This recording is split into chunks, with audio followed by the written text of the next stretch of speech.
Muito bem-vindos a mais uma análise semanal com o MDR. Nesse vídeo você vai ver tudo o que precisa para planejar o seu day trade, swing trade e ganhar muita grana na bolsa de valores para conquistar a sua liberdade. E esta semana nós tivemos aí uma semana agitada, né? Finalizando sexta-feira com um payroll que deixou o mercado felizinho, né? Então, lembrando, nós estamos ali numa correção depois de ter feito o topo, falando de mercado internacional, e aí dentro dessa correção estamos fazendo um repique. Então, esse repique não dá para saber ainda se é um repique que já fez fundo e vai testar topo, ou se é apenas uma perna B de uma correção ABC que é bem tradicional no mercado, principalmente depois de toda a alta que ele fez. Então nós vamos ver isso daí nos gráficos. Tivemos uma semana de alta, não foi uma semana assim de alta espetacular, deu a impressão porque ela estava caindo e depois no final da semana subiu. Então ficou com essa impressão, mas não foi uma alta espetacular e a tese da correção ABC ainda está na mesa, tá bom? Nós vamos ver isso daí nos gráficos. Falando sobre o Brasil, nós tivemos aí principalmente na sexta-feira um dia forte, né?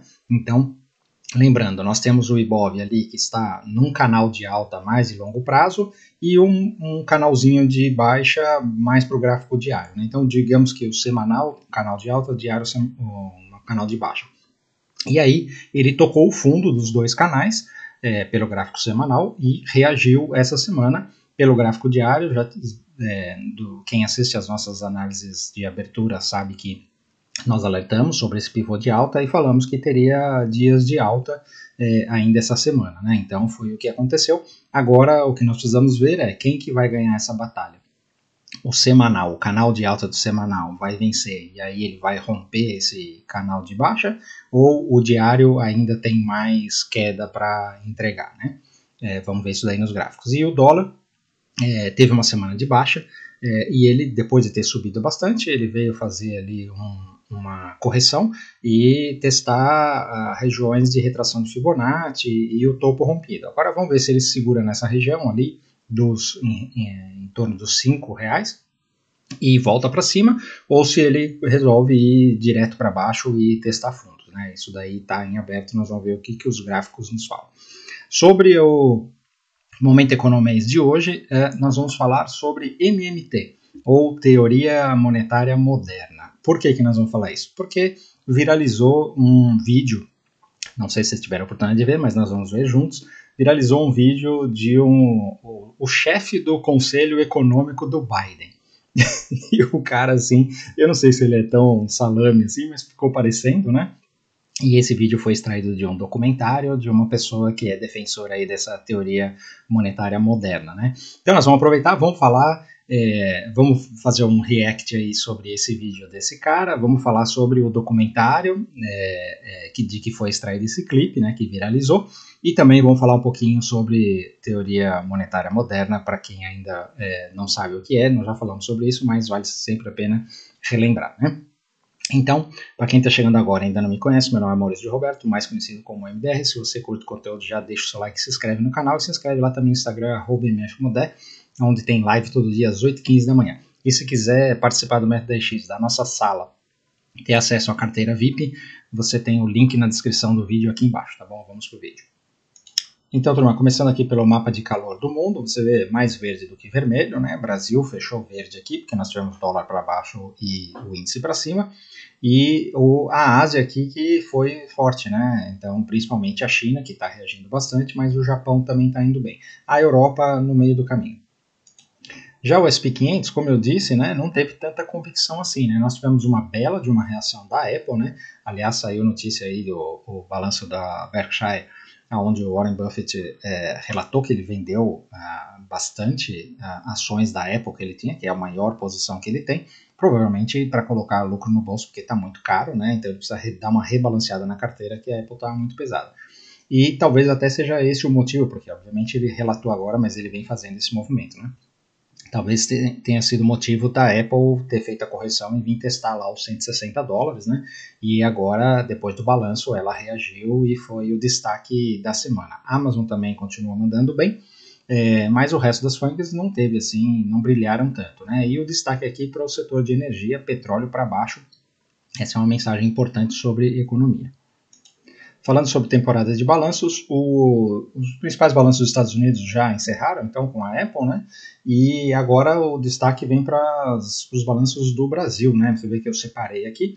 Algumas empresas já saíram, né? Mas nós temos aqui na segunda-feira o Itaú vai ter o balanço, na terça Vivo, TIM, Ambev na quarta, Banco do Brasil na quarta, então temos uma semana aí recheada de balanços, né? Temos aqui MRV, 3R Petróleo, na quarta também, na quinta-feira Suzano, CPLE, Taesa, e assim por diante, finalizando aqui na sexta-feira com Ioduc e Semig.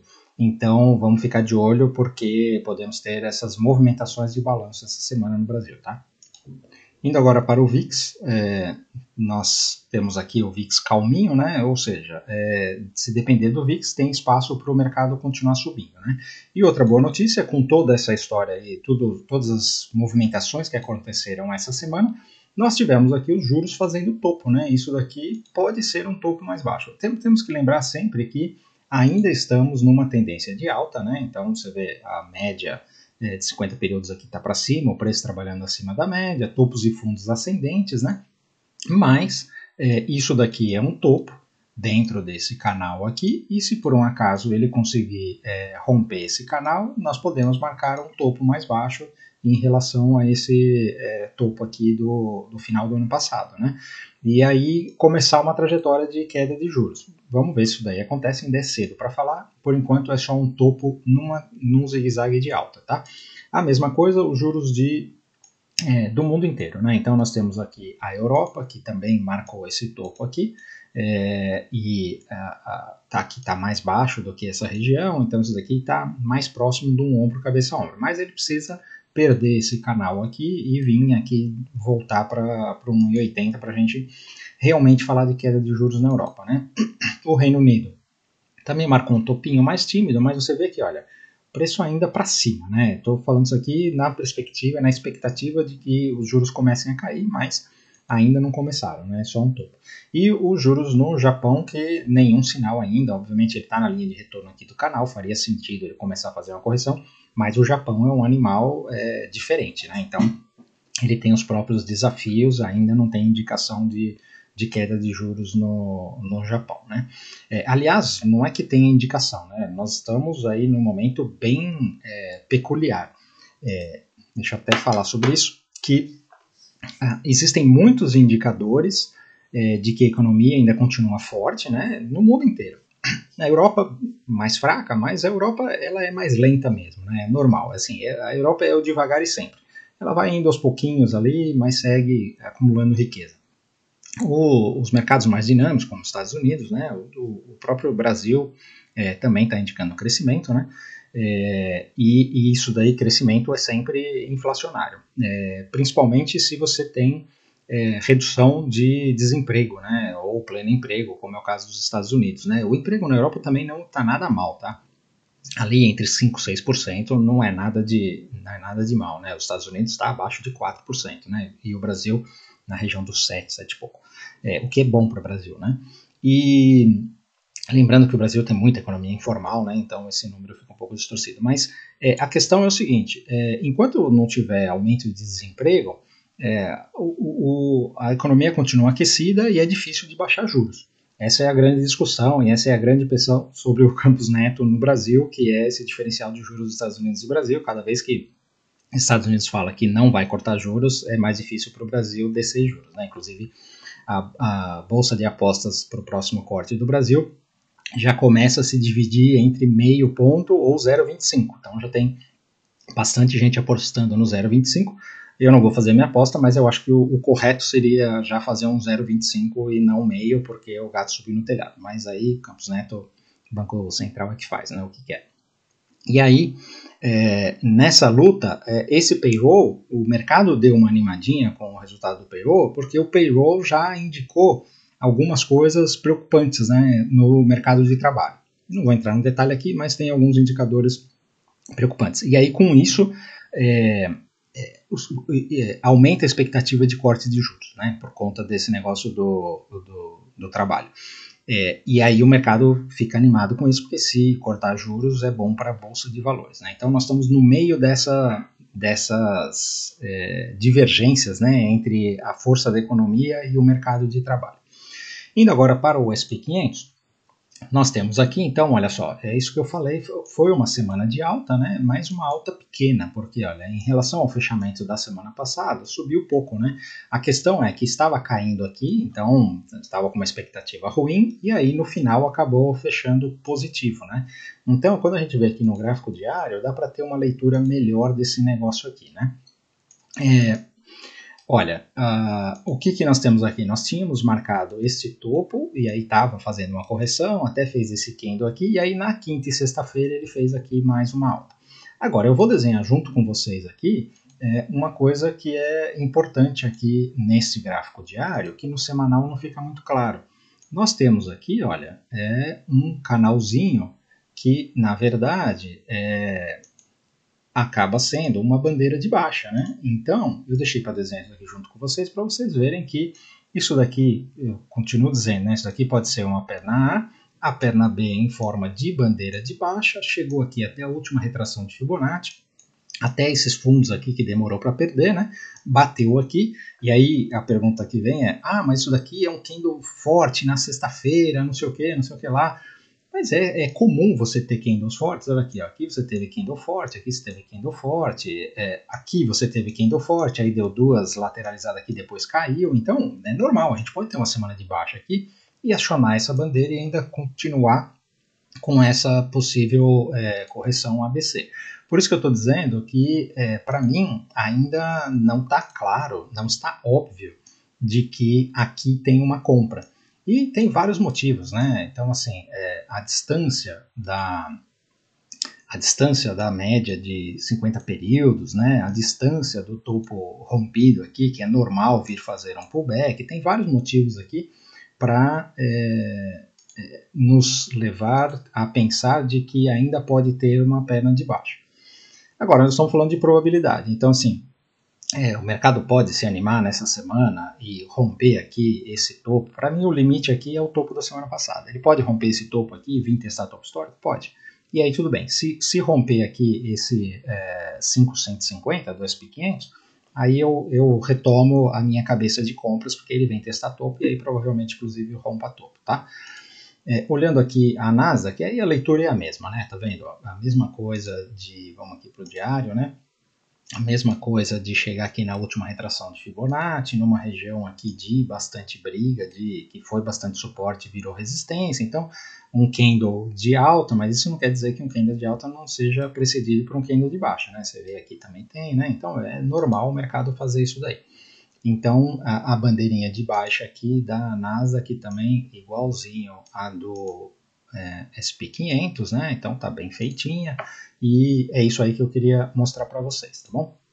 Seguindo aqui o Dow Jones, a mesma coisa, né? Mesma situação, mesmo desenho, tá tudo igual.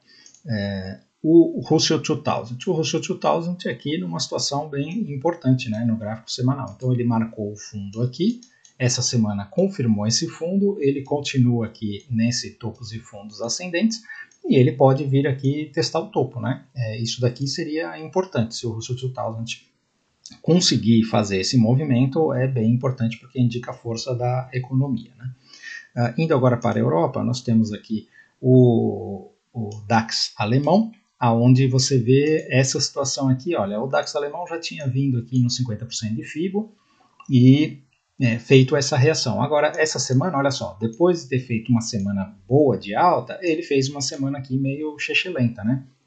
Então, de novo, eu vou mostrar aqui o gráfico diário desse DAX para talvez a Alemanha esteja na frente do SP500, dos Estados Unidos, né? Aonde, olha só, aqui nós temos uma configuração de topo mais baixo, e se ele perder essa região, olha só, aqui ele fez um dia forte de baixa e ele demorou 2 dias aqui praticamente sem sair do lugar, né? Chegou aqui no 50% da barra. Então, nós podemos ter ainda mais uma perna de baixa aqui para vir nessa região, talvez testar esses topos, alguma coisa assim. Então, faz bastante sentido esse movimento. Por que eu estou falando isso daqui? Porque nós fizemos aquela leitura de mercado, de que o mercado subiu bastante, temos tempo e faz sentido uma correção ABC, que é o que mais acontece no mercado, em tendências sólidas. Não é porque aconteceu uma semana de alta que invalida o plano que a gente fez pelo gráfico semanal. Ainda não invalidou. Para invalidar isso daí, ele precisa romper aquelas regiões que eu falei, no caso do SP500, 550, né? E não rompeu. Então, permanece a análise, tá? A gente não pode ficar mudando de ideia toda hora. A gente muda de ideia a hora que o plano muda. E o plano ainda não mudou. É importante salientar isso daí. Seguindo aqui, Londres continua para cima, então rompeu o topo aqui, olha, bonito, né? Tá forte. A França já está mais fraca, inclusive mais fraca do que o DAX, então com mais cara aqui de que vai fazer uma correção, apesar de que, olha, a primeira correção da França só veio aqui até a primeira retração de Fibonacci, da Alemanha veio até aqui. Então, ela tem bastante espaço para corrigir mais ainda, né? Indo lá para o Oriente, nós temos aqui o índice Nikkei, que também aqui, olha, mesmo agora eu estou aqui no gráfico diário, né? Aqui no gráfico diário nós também temos essa bandeirinha de baixa, né? Vamos aqui para o semanal novamente. Nós temos essa situação aqui, onde ele fez a primeira reação aqui nessa retração de Fibonacci, mas faz sentido ainda ter mais alguma retração. Por quê? Está muito longe da média, está muito longe do rompimento, né? Chegou aqui no topo histórico, então faz sentido você ter mais correção. Já a China, olha, teve uma semana aqui bem forte, né? Bem interessante. Esse candlezinho aqui não conta que já é o da semana que vem. Mas olha, finalmente fez esse rompimento aqui. E aqui a gente tem, olha só, um fundo duplo, né? Numa região bem importante, lembrando, né? Aqui para trás, vamos ver aqui, olha só. Essa região aqui é uma região importante aqui, lá dos anos 2000, né? Da década dos anos 2000, então ele parece que segurou aqui e agora está fazendo uma reação. Inclusive esse é um movimento aqui que pode ser parecido com o que está acontecendo no TLT, né, os títulos do Tesouro americano. Tem muita gente na expectativa, porque se cair os juros, o TLT, aqui eu vou dar uma voltada, tá? Se cair os juros, o TLT pode dar uma reagida. Então, tem gente que... Eu sou mais da teoria de que aqui ainda está segurando, em algum momento, olha só, fez um fundinho aqui para deixar um fundo mais alto do que isso daqui, e aí em algum momento vai romper esse canal aqui, e aí é a hora que os juros começarem a cair, ele vai romper, né? Eu acho que é mais para o final do ano. Lembrando, esse ano aqui nós temos eleição, né? Então isso é outra coisa importante para falar, que as eleições americanas, lembra que eu já fiz vários estudos aqui, já falei no Momento Economês, né, falando que no quarto trimestre desse ano é bem possível que a gente tenha uma correção mais acentuada, por causa da inversão da curva de juros, um monte de coisa, né, mercado de trabalho e tal. Agora, nós temos um elemento que é um ano de eleição em que a eleição ainda não está no preço, o mercado está correndo independente, né? E quando chegar na eleição, que é mais para outubro, novembro, é que nós vamos realmente ver essa chacoalhada, né? E nessa chacoalhada é que o mercado pode talvez corrigir ou simplesmente falar, não vou corrigir, vou continuar para cima, tá? Eu acho mais provável que corrija, seja pelo motivo, seja se o Biden ganhar, o Trump ganhar, ou que se um dos dois for preso e não for nenhum dos dois, tanto faz. O mercado só precisa ter um motivo, né? Ele encontra um motivo para fazer o que ele quer. Então a eleição pode ser o motivo e ela está bem naquele prazo que a gente já tinha falado, né? E aí, ou seja, se acontecer alguma coisa, aí tem corte de juros acentuado e aí esse TLT faz esse pivô de alta aqui e aí nós vamos ter uma bela de uma tendência de alta do TLT, porque ele está muito barato, né? E tem gente que acha que esse negócio aqui ainda vai continuar caindo até chegar lá nas eleições, quando fizer um fundo duplo aqui, aí é que ele reage, tanto faz, né? Voltando aqui, então, nós já passamos pela Ásia, agora vamos para nós temos o EWZ ainda, né? Aliás, mercados emergentes, primeiro, olha, mercados emergentes, com essa reação da China, ele pode romper aqui, tudo isso daqui, o Brasil está dentro desses mercados emergentes, aqui pode ajudar o Brasil, tá? E aí corrobora aquela tendência de alta do semanal, tá? O nosso EWZ fez uma reação aqui essa semana, pode ser que ele olha, nós temos fundo aqui, do mesmo jeito que tinha lá deixa eu acertar, isso aqui deve estar fora, pronto. Do mesmo jeito que nós tínhamos aqui esses topos, né, e aqui fez um topo descendente, isso aqui está num afunilamento, então aqui tem fundo, e aqui ele pode ter deixado um fundo mais alto, né, e voltar para cá. Então, isso tá na mesa, tá bom? Indo para as commodities agora, nós tivemos uma semana de baixa aqui no CRB, muito puxado pelo petróleo, mas normal, né? Fez uma perna de alta, isso aqui pode até fazer um pullback aqui nessa bandeira rompida para depois seguir para cima. O petróleo, olha, fez uma bela de uma semana de baixa aqui, então deu até para traçar uma linha de tendência aqui, né? E agora ele perdendo esse canal aqui, confirmando esse canal, a perda desse canal, ele pode realmente voltar aqui para os 70, né? Tudo depende do ânimo da economia. Se o mercado começar a achar que a economia vai começar a retrair, ele pode corrigir. Eu estou achando estranho isso daí, porque continua tensão lá no Oriente Médio, né? Continua tensão na Ucrânia, com a Rússia, e também continua o mercado para cima, principalmente a China reagindo, né? Então, assim, não faz muito sentido essa queda do petróleo. Mas o gráfico está falando aqui. Se por um acaso ele confirmar a perda desse canal, ele pode voltar lá para os 70 dólares, tá? O minério de ferro, essa semana aqui praticamente não teve movimentação, porque a China teve feriado, né? Na quarta, quinta e sexta. O cobre está aqui no topo histórico, né? Normal, esse candlezinho. O ouro fazendo uma correção, porque ele chegou aqui nesse primeiro alvo aqui do pivô de alta, né? Normal, mas olha, você vê que não é uma reação muito forte, né? O ouro está até que se segurando aqui. A prata também, olha, fazendo um pullback aqui, a qualquer momento pode fazer fundo para dar oportunidade de novas entradas. Indo para as moedas, nós temos aqui o DXY. Se os juros reage para baixo, o DXY também reage. Lembrando, o DXY está aqui, né, entre o 100 e o 107. Então, normal, ele pode voltar aqui para o 100 tranquilamente, principalmente se os juros começar a cair. Lembrando, os juros, nós estamos falando dos yields dos títulos de 10, 30 anos e tal, né? Porque eles não dependem do corte de juros do Fed. É importante saber isso. O mercado normalmente anda na frente, né? O Fed é reativo. O Bitcoin, olha, fechou a semana aqui vindo testar a retração de 50% de FIBO e ele pode ter marcado fundo e ir embora, né? A qualquer momento esse negócio rompe. Tecnicamente é isso, a mesma coisa o Ethereum, olha aqui, na última retração de Fibonacci, vem reagindo, esse negócio aqui para mim, acima do 3.350 tem compra de Ethereum, né?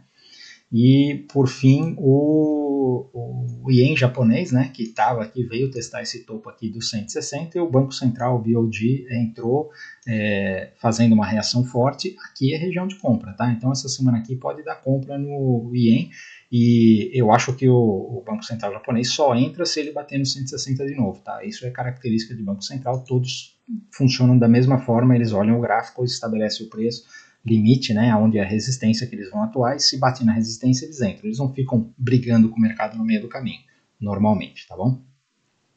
Bom, para finalizar o mercado internacional, vamos ver aqui as magníficas 7, né? Começando pela Apple, balanço espetacular, conseguiu vencer aqui a região dos 180, então significa que a Apple vai querer vir testar topo, né? Nada impede dela vir testar topo, qualquer oportunidade de compra aqui, tiver um stop, é para montar nela, né? Microsoft se segurou aqui, está meio estranha, eu não faria nada em Microsoft. A Amazon está aqui no topo histórico novamente, né? Se romper o topo histórico, tem compra nessa Amazon, deixou um stop aqui, claro, não tem o que falar, né? O Google, depois do balanço, fez esse gap de baixa aqui, né?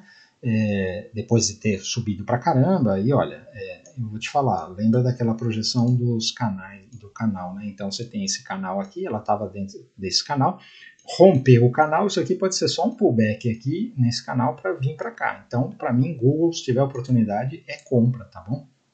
Lembrando que aqui ela já chegou aqui nos 50% de FIBO, reagiu, né? Então, assim, Google é para cima.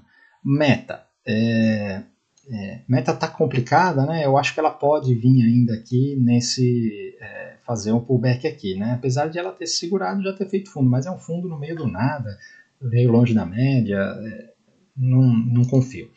A Tesla para mim, ela cumpriu já o papel aqui que o Elon Musk fez, veio aqui até os 50% de FIBO, deixou um topo, e se perder aqui os 180 é venda e a Tesla vem mais para baixo, tá? A Netflix, a mesma coisa da Meta, assim, né, no meio do caminho aqui, não sei se vai para cima ou para baixo, tem uma barra forte aqui de baixa, eu não sei, né? Eu acho que isso aqui pode ser uma bandeira de baixa, né? E se perder ela vem aqui. Então é uma venda difícil porque é contra a tendência macro, né? Mas pode ser um movimento que aconteça. E a Nvidia é para cima, né? A Nvidia aqui é bandeirola, né? De alta, numa tendência de alta, dentro de um canal de alta. Se romper aqui é compra, não tem o que falar, né? Então, turma, encerramos aqui a parte americana. Vamos para o Momento Economista. Então, hoje vamos falar sobre MMT. Já falei sobre isso, mas vamos falar novamente, né? Então, Modern Monetary Theory. Isso daqui basicamente, eu vou dar um resumo, mas a gente vai ver mais aprofundado, né? Mas resumindo o que esses caras falam, né? Que é uma teoria macroeconômica heterodoxa, né? Porque os ortodoxos são os que estão... realmente é o que está na escola de economia. Isso daqui é um pensamento heterodoxo que é fora da escola de economia, né? Escola padrão aceita, né?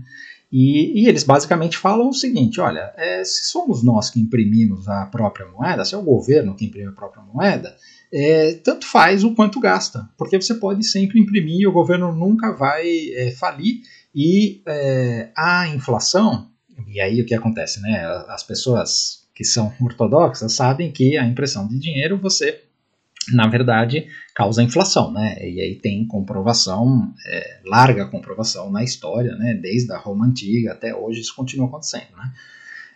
Argentina, Venezuela, tem um monte de exemplos, né?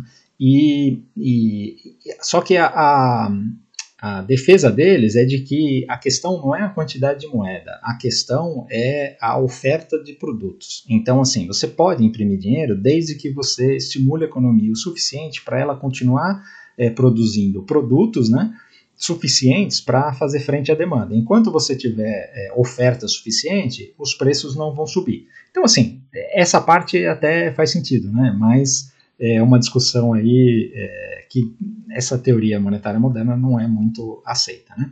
Eu particularmente não acredito nisso, eu acredito que toda a inflação vem da parte monetária, e nós vamos falar mais sobre isso. Então, essa semana nós tivemos aqui um meme, não sei se vocês... Não é um meme, né? Na verdade foi realmente um clipe tirado de um documentário, e esse cara aqui, Jared Bernstein, ele é simplesmente o chefe do conselho de advisors que falam para o Biden sobre a parte econômica, né? Então, assim, tem um conselho que vai lá e fala para o Biden tudo o que ele deve fazer sobre economia. E esse cara é o presidente do conselho, né?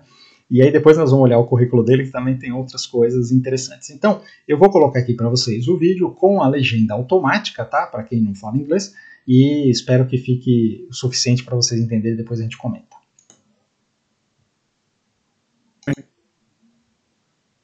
We can't go bankrupt because we can print our own money.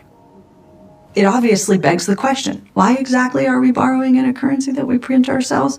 I'm waiting for someone to stand up and say, why do we borrow our own currency in the first place? Like you said, they print the dollar, so why does the government even borrow? Well, again,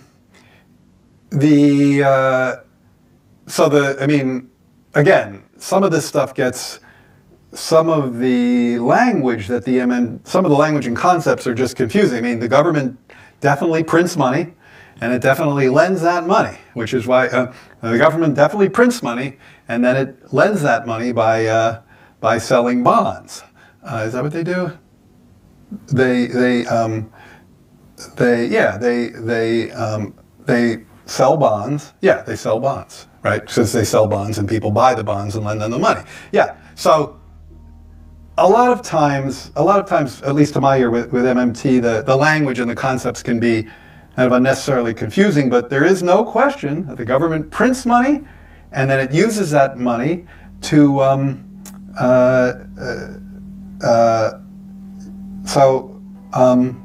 Yeah, I guess I can't really talk. I don't get it. I don't know what they're talking about. Like, because it's like the government clearly prints money. It does it all the time, and it clearly borrows. Otherwise, we wouldn't be having this debt and deficit conversation. So I don't think there's anything confusing there. Eu vou falar o que sobre isso? Sobre esse personagem e sobre essa declaração aí.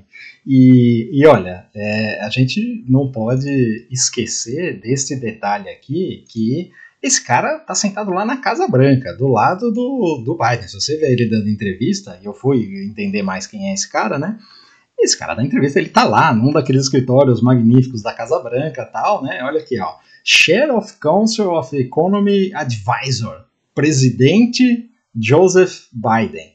Cara, é realmente assustador, né? Então, obviamente, isso daí viralizou essa semana, né?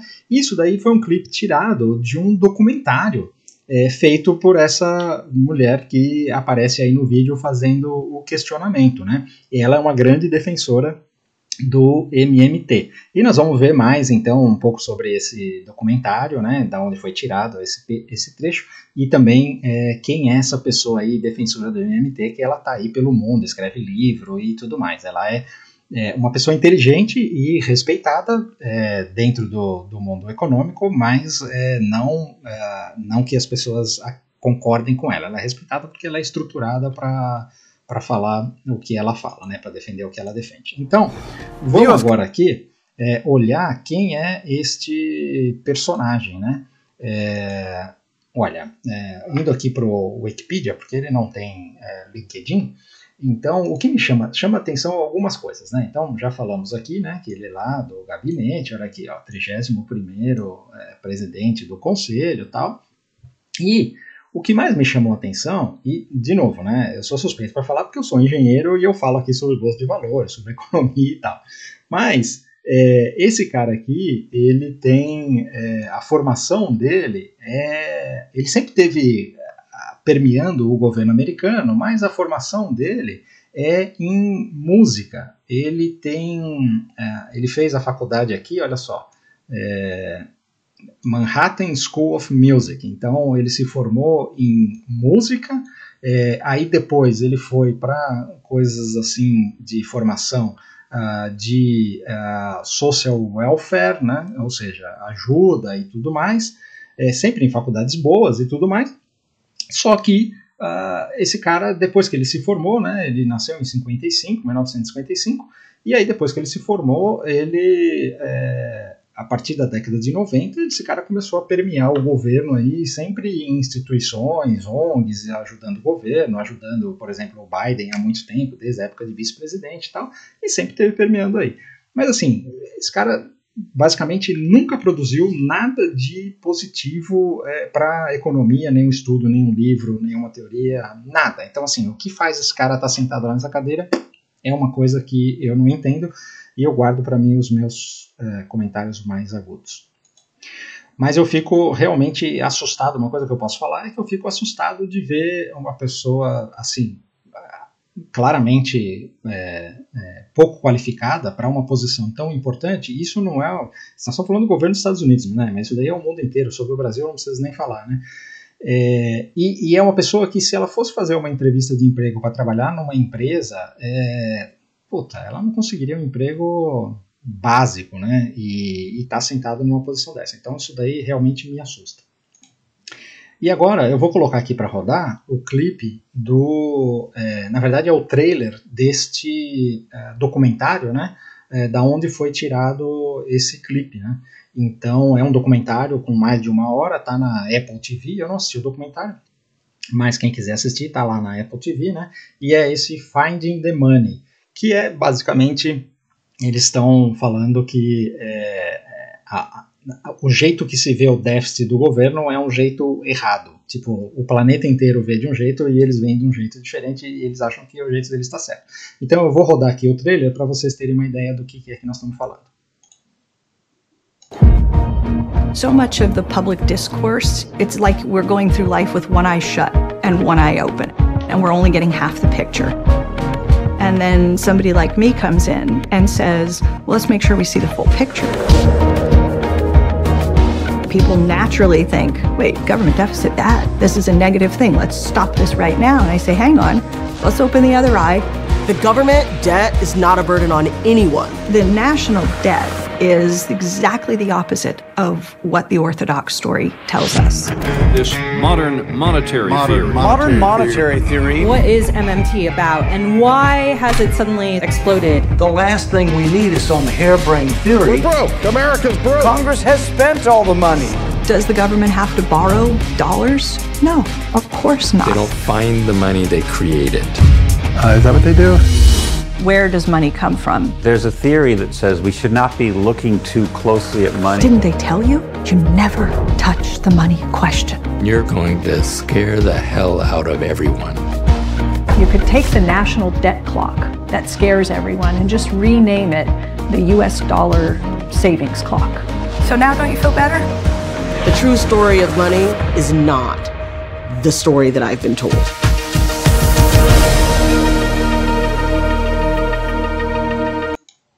Bom, turma, para quem está aqui acompanhando a nossa análise semanal, deve ter entendido o quanto eu discordo disso daí. Mas o que é surpreendente é que essa Stephanie Kilton, ela realmente é uma pessoa brilhante, né? Porque ela tem livros publicados, ela trafega aí, ela tem, consegue fazer um documentário na Apple TV, e um documentário você vê que é bem produzido, né? Bem estruturado e tal. Então, assim, realmente eu admiro as pessoas que têm essa capacidade, né?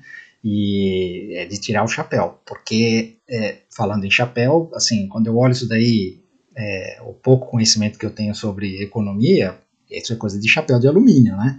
Você falar que você pode gastar o quanto você quiser e tal, e que o déficit, na verdade, é superávit. Então, assim, é complicado. Mas vamos ver aqui um pouco mais sobre essa Stephanie. Então, vamos lá no Wikipedia dela, né? E a gente vê que ela é uma economista, né? Ela é formada em economia tal, e trabalhou a vida inteira dela nisso daqui, né? E o negócio dela, ela acabou de lançar um livro que... cadê o nome do livro aqui? Fast Company... Não. Não está escrito aqui, eu não lembro o nome do livro que ela acabou de publicar, né? Mas ela é considerada aqui uma economista heterodoxa, né?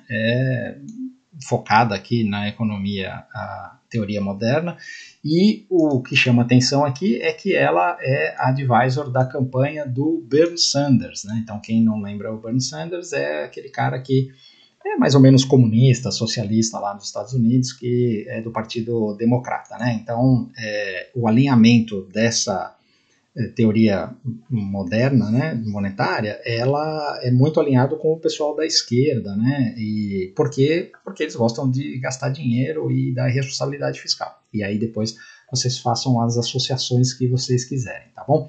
Então, vamos seguir aqui. Olha, falando um pouco sobre o conceito da teoria monetária moderna, né?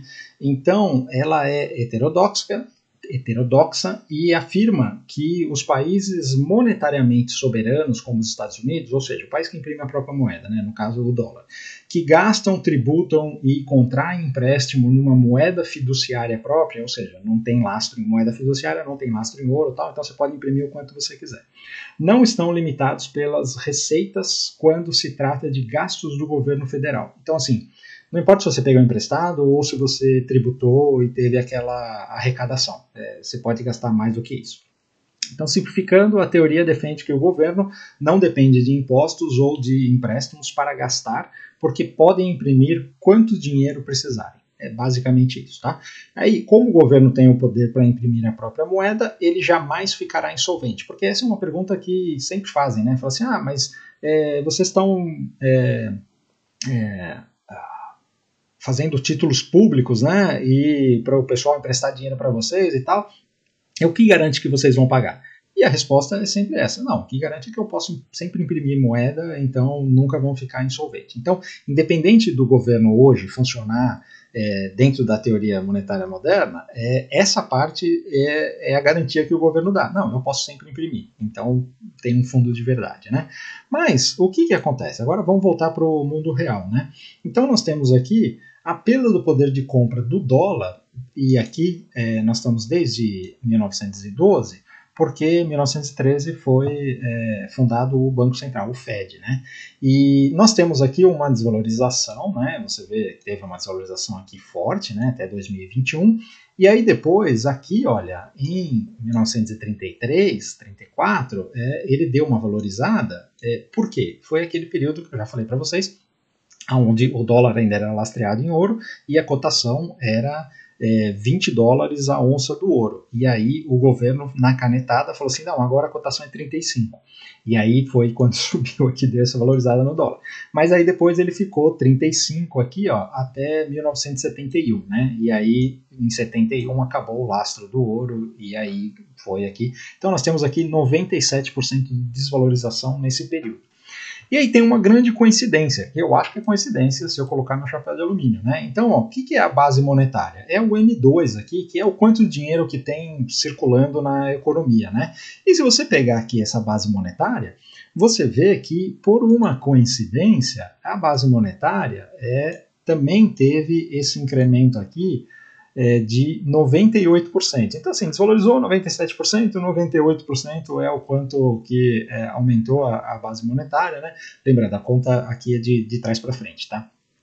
Porque senão não bateria. Na verdade, o aumento da base monetária é de milhares, né, por cento. Mas, para comparar, a gente faz aqui. Então, assim, não sei, mas parece que faz algum sentido, né? Se você inverter a curva da desvalorização com a curva da base monetária, vai dar alinhado as coisas, né? Mas só eu que tenho meu chapéu de alumínio que acho isso, né? E aí, por que nos ensinam que a inflação é o aumento de preços, né? Então, essa história é uma pergunta bem interessante, né? Se você pensar, para quem não entende economia, sempre vai responder, não, a inflação é o aumento de preços, né? E o que acontece? Quem é que disse isso, né? Quem é que coloca isso na cabeça do afegão médio aí, do povo, né? Que a inflação é aumento de preço. E aí teve um cara que é o Roberto Campos avô, não o neto que está agora, né? O avô que era político aí, teve aí circulando no Brasil, foi um dos liberais mais renomados aí do Brasil, ele dando uma entrevista lá no Roda Viva, se não me engano, no ano de 1991, ele respondeu essa pergunta, e eu vou colocar o clipe aqui para vocês que vale a pena, tá? E a subcultura do dirigismo? Se perguntar por que a subcultura anti-empresarial é perceptível no plano cruzado, aquelas punições a empresários, põe na cadeia quem pratica preços desalinhados. Essa mentalidade anti-empresarial deriva de uma definição errônea da inflação. O cruzado treinou a população brasileira para acreditar que inflação é alta de preços. Não é.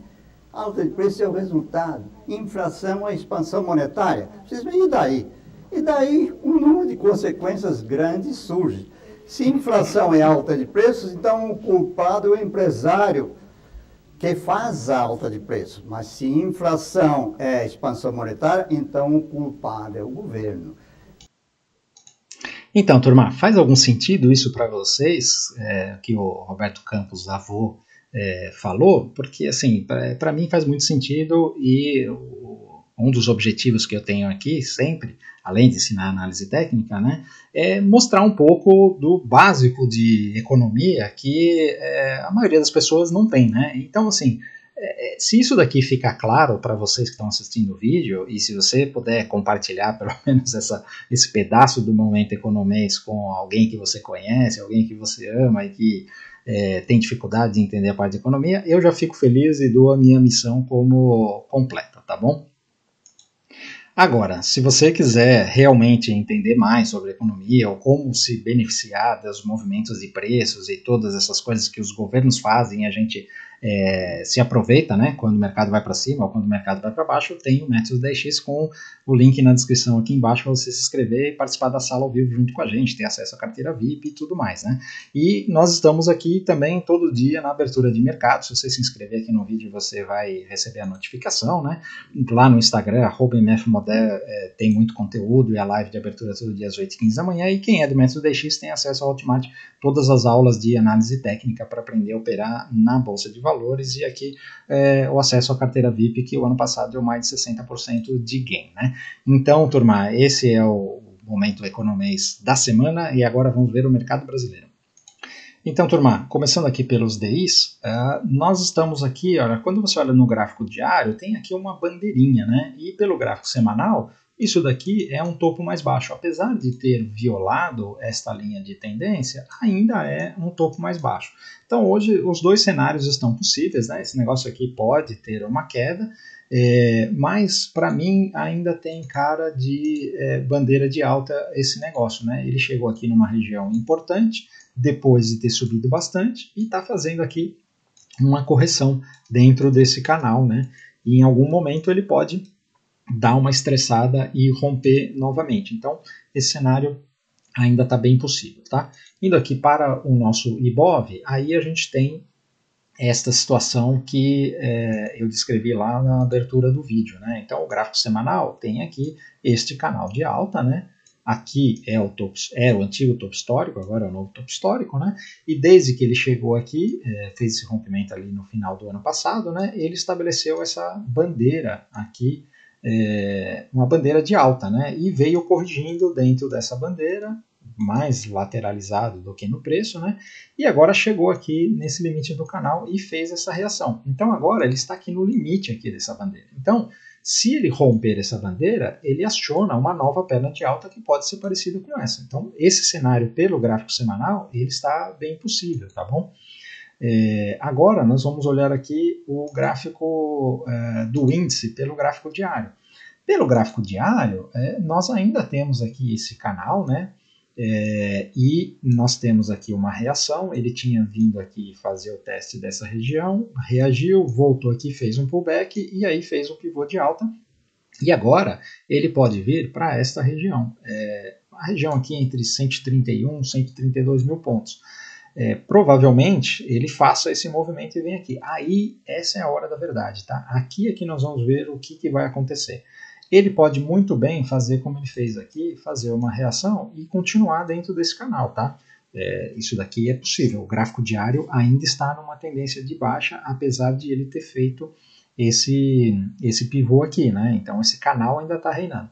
Agora, se ele conseguir vencer essa região aqui dos 32, né? Trabalhar aqui nos 33, 34, aí sim a gente tem uma reversão de tendência e podemos voltar a comprar, inclusive para swing trade, tá? Porque no momento, swing trade só de venda. E aqui nós não estamos fazendo nada, né? Estamos fazendo só day trade. O day trade aqui foi compra.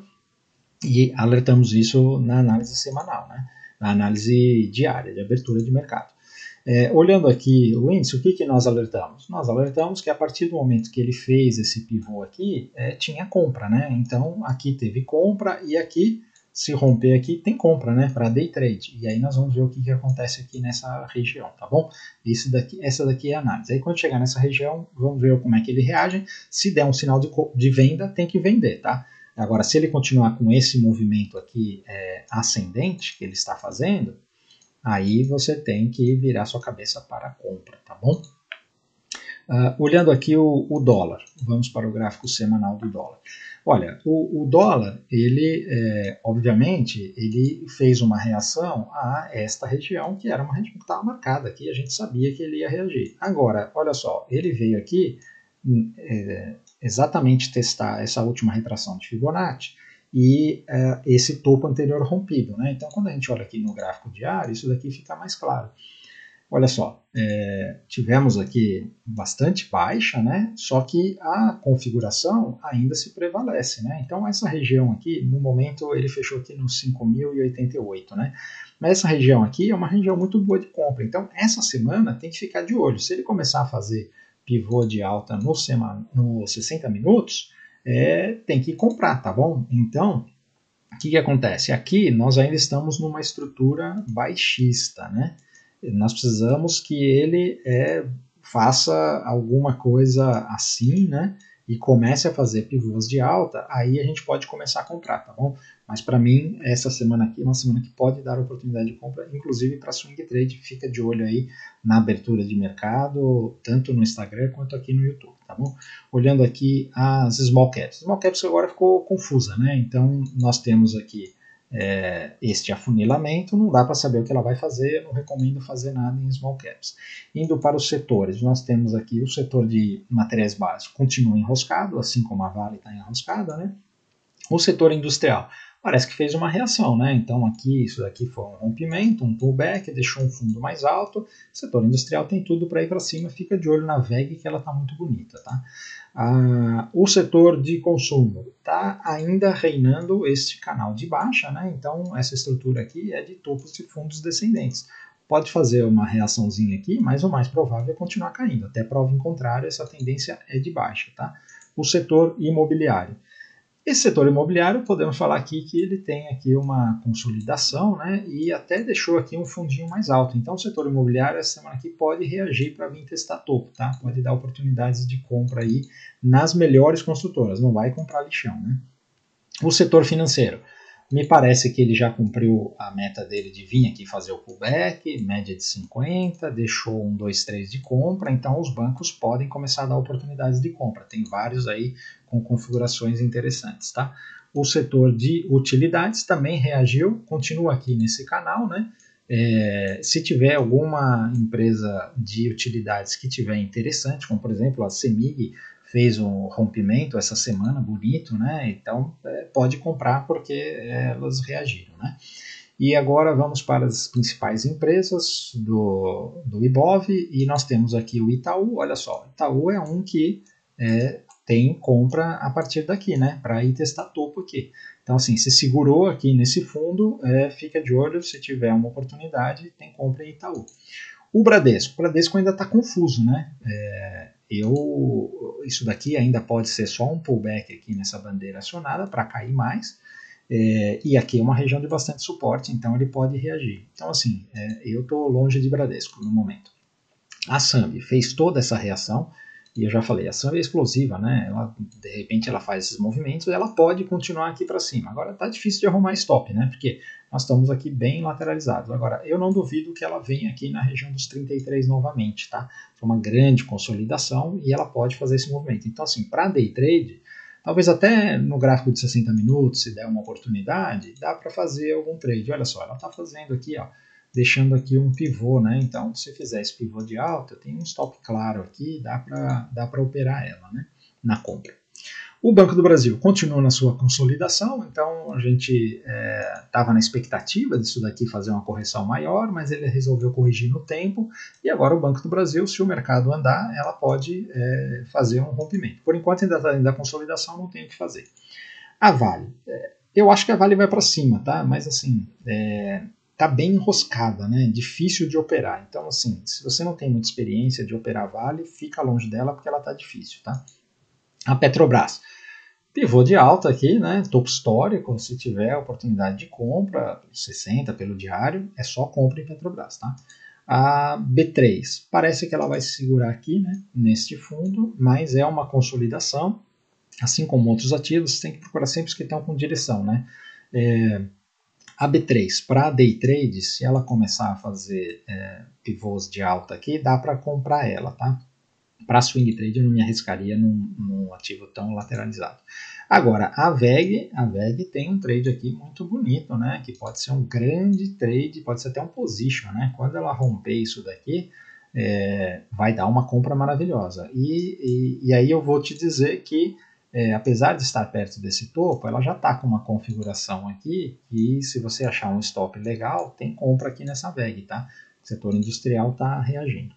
E para concluir, vamos para as commodities. Nós temos aqui o milho que continua aqui no fundo, não tem o que fazer, ele pode perder o fundo e aí vai dar uma venda, mas acho que não vai perder. O boi também continua aqui, ó, pôs a cabeça para fora, voltou para dentro da consolidação, não tem o que fazer. A soja já começa a ficar interessante, né? A soja, olha, essa semana aqui ela rompendo aqui os 27, tem uma compra, né? E ela pode vir testar o topo aqui de novo. Lembrando, a soja é uma tendência de alta, de longo prazo, está aqui numa região de suporte e fez um fundo duplo, está prestes a fazer um pivô, então tem compra na soja, tá? E o café fazendo uma reação bem forte aqui, né? Eu acho que o café, tecnicamente, ele deve parar aqui nessa região, talvez ainda essa semana aqui tenha uma semana de baixa, e aqui essa região se der um sinal, uma região boa de compra, porque aí já tem espaço para vir testar o topo novamente, você fazer pelo menos uma parcial, tá bom?